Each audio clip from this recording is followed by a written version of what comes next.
Ils ont volé nos inventions, afin de nous faire passer pour des incultes.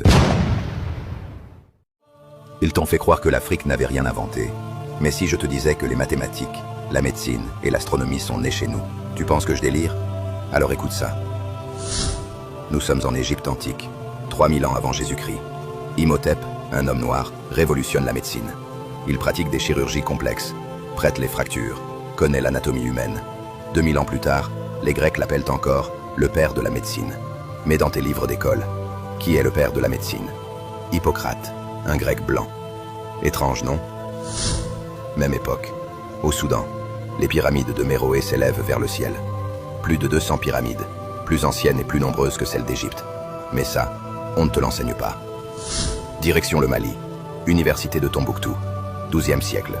Pendant que l'Europe vivait dans l'obscurantisme, nous, on maîtrisait l'algèbre, l'astronomie, la philosophie. Des manuscrits par milliers, des savants du monde entier qui venaient apprendre chez nous. Mais aujourd'hui, qui passe pour avoir inventé l'algèbre? Les Arabes. Et les universités? Les Européens. Plus fort encore, le premier homme à avoir calculé la circonférence de la Terre.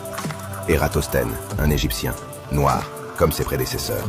Mais dans l'histoire officielle, on a blanchi son image, comme on a blanchi celle de Cléopâtre, comme on a blanchi toute l'Égypte antique. Parce qu'accepter que l'Afrique ait été le berceau du savoir, c'était inacceptable pour des gens qui nous vendaient comme des sauvages. Que retenir? Qu'ils n'ont pas seulement volé nos corps, ils ont volé nos cerveaux, nos découvertes, notre génie. Ils ont repeint l'histoire en blanc pour mieux nous faire croire qu'on était noirs d'ignorance. Mais la vérité résiste. Dans chaque théorème, dans chaque formule, dans chaque découverte qu'ils revendiquent, cherche bien, tu trouveras toujours une trace africaine, effacée. Moi, je ne suis personne, juste celui qui lève le voile, sur ce qu'on vous a trop longtemps caché.